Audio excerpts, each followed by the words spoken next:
ஆத்ம அபிமானி ஸ்திதியின் அபியாசம் 16வது நாள் தொடர்ச்சி. நல்லது, நாம் இப்போது அபியாசத்தின் பக்கம் முன்னேறி செல்வோம். கொஞ்ச நேரம், குறைந்தது 30 நிமிடம் ஆத்மீக ஸ்திதியில் அமர்ந்து இவ்விதமாக அபியாசம் செய்யுங்கள். சிவபாபாவை தன்னுடைய பதியின் ரூபத்தில் மற்றும் தன்னைத்தான் அவருடைய பத்தினி அதாவது பார்வதி ரூபத்தில் அனுபவம் செய்யுங்கள். பிறகு தன்னுடைய பதி பரமாத்மாவின் அழகு, அவருடைய தெய்வீக குணங்கள் மற்றும் சக்திகளை நினைவு செய்து அவர் மீது கர்வத்தை அனுபவம் செய்யுங்கள். இதை யோசித்து ஆனந்தம் அடையுங்கள். அதாவது, பகவான் எனக்கு வாழ்க்கை துணைவராக இருப்பது எனக்கு கர்வம் கொள்ளும் விஷயமாகும். இது எனக்காக கிடைத்த மிகப்பெரிய வரதானம் ஆகும். சர்வ சக்திகளாலும் கஜானாக்களாலும் நிரம்பப் பெற்ற பகவான், அந்த ஈஸ்வரனை தன்னுடைய உண்மையான இரட்சக ரூபத்தில் அடையப் பெற்று நான் அவருடைய பராமரிப்பில் கவலையற்ற நிலையில் இருந்து கொண்டு இருக்கிறேன். இவ்வாறு அனுபவம் செய்யுங்கள். பிறகு நிராகாரி ரூபத்தில் இருவரும் ஒன்றாக இந்த பூமிக்கு சகாஸ் கொடுப்பதற்காக செல்லுங்கள். இப்போது உங்கள் இருவரின் ஞாபகார்த்த ரூபத்தில் எந்த எந்த இடங்கள் நினைவு செய்யப்படுகின்றனவோ அந்த இடங்களுக்கெல்லாம் செல்லுங்கள். உதாரணமாக, முதலில் கைலாய மலையில் உள்ள அமர்நாத் குகைக்கு செல்லுங்கள். அங்கே நீங்கள் இருவரும் தனியாக இருக்கிறீர்கள். பிறகு இதுபோல் ஆன்மீக உரையாடல் செய்யுங்கள். இதை யோசிக்கும்போது எனக்கு மிகுந்த குஷி ஏற்படுகிறது. அதாவது, நாம் இருவரும் இருக்கும் இடம் முந்தைய கல்பத்தில் அமர கதையை நீங்கள் எனக்கு சொன்னீர்களே, அதனை நினைவுபடுத்தும் இடமாக இது உள்ளது. இவ்வாறு யோசித்து நான் பதமாபதம் பாக்கியசாலியாக இருக்கும் அனுபவம் செய்து கொண்டிருக்கிறேன். இப்படி சொல்லலாம். தன்னுடைய பதியின் இதயத்தில் உங்கள் மீதுள்ள எல்லையற்ற அன்பு பெருகி பரவி இருக்கிறது.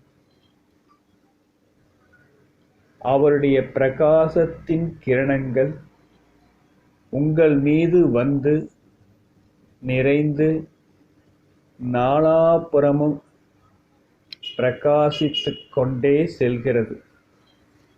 அந்த மாதிரி அனுபவம் செய்யுங்கள். அவரது அன்பில் மூழ்கியிருந்து அவருக்கு அன்பு நிறைந்த கவிதைகளை சொல்லுங்கள் மற்றும் பிறகு அனுபவம் செய்யுங்கள். அவரும் கூட உங்களிடம் மகிழ்ச்சியடைந்து ஏதோ சில வார்த்தைகள் சொல்லிக் கொண்டிருக்கிறார். அவர் உங்களை தமது இதயத்தில் அமர்த்தி இமாலய யாத்திரை செய்வித்துக் கொண்டிருக்கிறார்.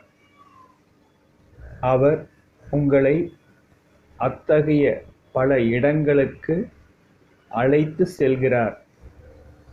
அங்கே நீங்கள் இருவரும் சேர்ந்து விளையாடிக்கொண்டு குஷி மற்றும் அன்பை வெளிப்படுத்துகிறீர்கள். இந்த விதமெல்லாம்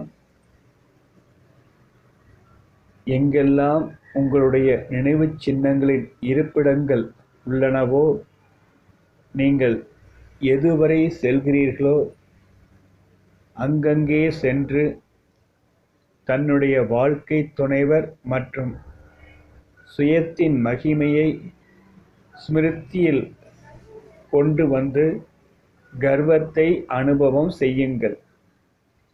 இப்போது அவர் உங்களுக்கு மகிமை பாடிக்கொண்டு இருக்கிறார். அந்த மகிமையை கேட்டு நீங்கள் மிகுந்த குஷி அடைந்து கொண்டு இருக்கிறீர்கள். அந்த மாதிரி அனுபவம் செய்யுங்கள். இப்போது நீங்கள் இருவரும் இதயத்தால் ஒருவராகி சிவசக்தி ரூபத்தில் பக்தர்களுக்கு சாட்சாத்காரம் செய்வியுங்கள். இவ்விதமாக பூமியில் சுற்றி வாருங்கள் மற்றும் தன்னுடைய பதியின் குண கானத்தை பாடிக்கொண்டு சிறு சிறு குறும்புகள் செய்து கொண்டே அவரோடு விளையாடிக்கொண்டு ஆழ்ந்த அன்பின் அனுபவம் செய்யுங்கள். இது மிகவும் மகத்துவம் நிறைந்ததாகும். அதாவது நீங்கள் உங்கள் பதியுடன் அநேக சம்பந்தங்களின் அனுபவம் செய்கிறீர்கள். நீங்கள் அவரை ஒரு தாயைப் போல் பதியாக்கி விடுங்கள். அவரை உங்கள் குழந்தையின் ரூபத்தில் சிந்தனை வையுங்கள் மற்றும் இதேபோல் ஒரு நாயகன், ஒரு குழந்தை, ஒரு நண்பன் மற்றும் ஒரு தந்தையைப் போலவும் பதி ஆக்குங்கள்.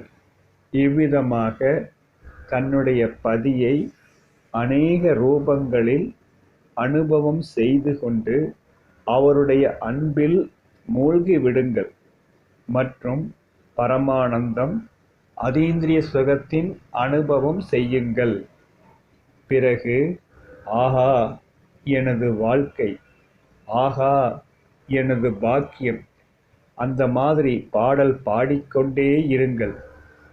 மேலும் தன்னுடைய பதியின் அன்பில் மூழ்கி அத்தகைய ஒரு ஸ்திதியை சென்றடையுங்கள். அதாவது நீங்கள் உங்கள் பதி இல்லாமல் ஒரு நொடி கூட இருக்க முடியாது. இவ்விதமான அபியாசம் ஜுவாலாமுகி யோகா என சொல்லப்படுகிறது. தினசரி காரியங்களை செய்து கொண்டே நீங்கள் சிவபாபாவை தன்னுடைய பதியின் ரூபத்தில்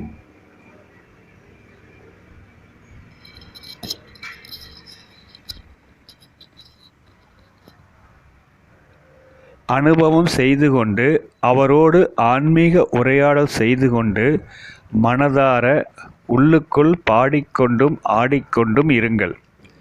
இந்த அபியாசத்தினால் ஏற்படும் சில நன்மைகள்: அநேக ஜென்மங்களின் பாவங்கள் பஸ்பமாகும்.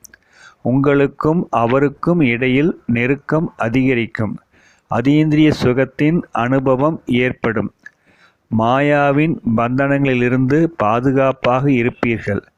இணைந்த சொரூபத்தின் அனுபவம் ஏற்படும். ஓம் சாந்தி.